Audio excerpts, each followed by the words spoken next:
Halo, kami dari kelompok 40 akan mempresentasikan proses pengolahan data, yaitu perbedaan skor SF36 berdasarkan jenis kelamin dengan menggunakan t-test.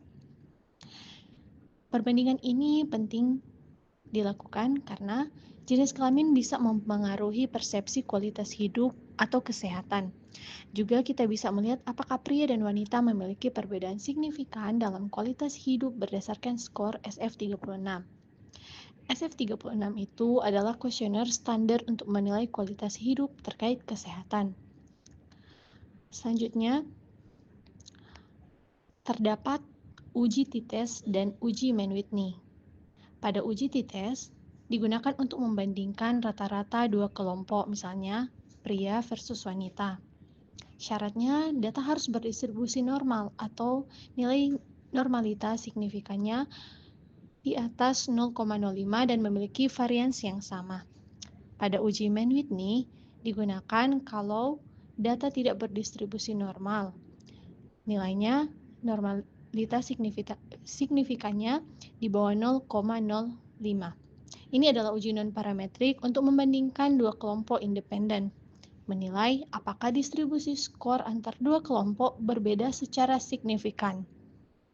Perbandingan skor SF36 berdasarkan jenis kelamin ini akan dianalisis menggunakan uji t-test jika data normal dan Mann-Whitney jika data tidak normal. Tujuannya untuk melihat apakah ada perbedaan kualitas hidup antara pria Oke, di dan sini wanita. kita buka aplikasi SPSS, kemudian kita pilih menu file, lalu kita pilih open, kemudian kita pilih data yang akan kita import ke SPSS. Kemudian yang pertama kita ubah dulu filenya ke tipe Excel. Setelah itu kita klik open, kemudian kita cek apakah data yang kita akan import itu sesuai dengan data Excel sebelumnya. Oke, di sini kita cek berapa jumlahnya. Itu di sini jumlahnya ada 101 seperti yang ada di video. Kita tekan centang read variable names from the first row of data. Kemudian kita klik OK. Setelah data terimport ke SPSS, kemudian kita bisa pilih data view untuk melihat atau mengecek apakah ada data atau file yang tidak valid, karena jika ada data yang tidak valid, data tidak akan terbaca. Nah, seperti yang di video, setelah dicek ada beberapa data yang tidak valid seperti status pernikahan. Di sini bisa di-clearkan seperti yang ada di video.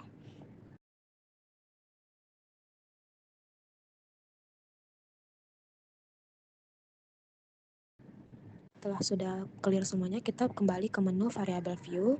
Lalu di sini kita lanjut untuk mengcoding. Kita bisa tekan menu transform, lalu kita bisa tekan record into difference variable. Ini tujuannya agar data asli itu tidak berubah. Ubah name-nya itu menjadi JK, kemudian labelnya jenis kelamin. Lalu kita tekan change seperti yang ada di video. Setelah itu kita masukkan di sini di value-nya itu laki-laki dengan kode value 1, kemudian add, lalu perempuan dengan kode value 2, kemudian di add seperti di video. Setelah muncul, lalu kita lanjut ke status pernikahan. Sama seperti tadi, kita pilih dulu transform, lalu record into different variable, kemudian kita hapus terlebih dahulu jenis kelaminnya, baru kita masukkan kembali status pernikahannya. Seperti tadi juga, jangan lupa kita ubah output variabelnya, kemudian kita pilih all and new value. Di sini value yang pertama yaitu menikah,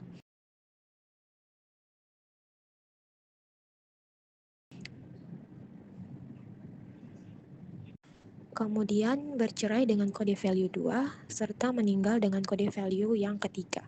Setelah itu, setelah ketiganya masuk, kita pilih continue. Lalu klik OK. Setelah muncul, lanjutkan yang ketiga yaitu tingkat dukungan keluarga, kemudian yang keempat tingkat kualitas hidup. Selanjutnya kita akan menghapus data yang sudah kita codingkan seperti jenis kelamin. Kita klik jenis kelamin, kemudian klik clear, kemudian status pernikahan kita hapus, tingkat dukungan keluarga kita hapus, dan juga tingkat kualitas hidup kita hapus. Kita akan mengisi label pada kolom yang masih kosong ini. Kita akan isi sesuai dengan namanya, seperti usia, kita ketik usia, pendidikan, kemudian skor PSSFA, dan juga kita ketik skor SF36. Selanjutnya kita akan memasukkan value-nya. Yang pertama, jenis kelamin. Value-nya kita ketik 1, labelnya laki-laki, kita add. Lalu value-nya 2, labelnya perempuan, kita add, lalu oke. Status pernikahan. Value-nya kita ketik 1, lalu labelnya menikah, kita add. Value 2, labelnya bercerai, kita add. Ketik 3, value-nya labelnya meninggal, kita add. Oke. Lalu tingkat dukungan keluarga, value-nya 1, labelnya rendah, kita add. Value 2, labelnya sedang, kita add. Value 3, labelnya tinggi, kita add. Lalu tingkat kualitas hidupnya, value 1, label rendah, kita add. Value 2, label sedang, kita add. Value-nya 3, label tinggi, kita add. Lalu klik OK. Oke, selanjutnya akan dilanjutkan oleh teman saya, Sarlin. Selanjutnya kita akan melakukan pengecekan missing, di mana kita menekan analyze, kemudian kita pilih yang deskriptif statistik, kemudian kita pilih lagi yang frekuensi. Kemudian akan muncul seperti ini, nanti kita akan memilih variabel mana saja yang akan kita cek. Tapi di sini kita akan mengecek semua variabelnya ya. Kemudian kita mengklik OK dan akan keluar hasil seperti ini. Bisa kita lihat bahwa missingnya itu 0, kemudian yang valid itu 96. Kenapa 96? Karena jumlah dari semua data itu 100, tetapi tadi kita sudah menghapus 4 data yang kurang lengkap. Baik, selanjutnya kita akan melakukan cek normalitas. Kita akan menekan analisis, lalu ke deskriptif statistik, lalu tekan explore. Nah, kita akan memasukkan skor SF36 ke dalam dependent list, lalu kita akan memasukkan jenis kelamin ke dalam faktor list, lalu kita akan menekan plots. Nah, tidak lupa kita akan mencentang normality plots with dates, lalu kita akan menekan OK. Nah, di situ akan keluar hasil normalitas berdasarkan uji normalitas Shapiro-Wilk. Data skor SF36 menunjukkan distribusi norma dalam jenis kelamin laki-laki dan perempuan. Hasil signifikan laki-laki adalah 0,68 dan perempuan 0,856, yang artinya data berdistribusi normal. Oleh karena itu, analisis selanjutnya dilakukan menggunakan UJT untuk melihat perbedaan antara dua kelompok berdasarkan jenis kelamin. Lalu akan dilanjutkan oleh teman saya, Miranda. Sekarang kita akan melakukan uji t-test. Klik analyze dan pilih independent sample karena tujuan kita adalah membandingkan dua kelompok yang berbeda, yaitu laki-laki dan perempuan.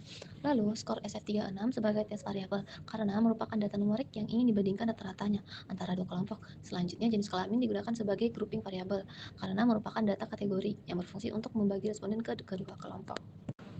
Oke, lakukan seperti yang di video ya, di mana grup 1 adalah 1 dan grup 2 adalah 2, di mana grup 1 adalah laki-laki dan grup 2 adalah perempuan. Setelah itu kita akan mendapatkan hasilnya.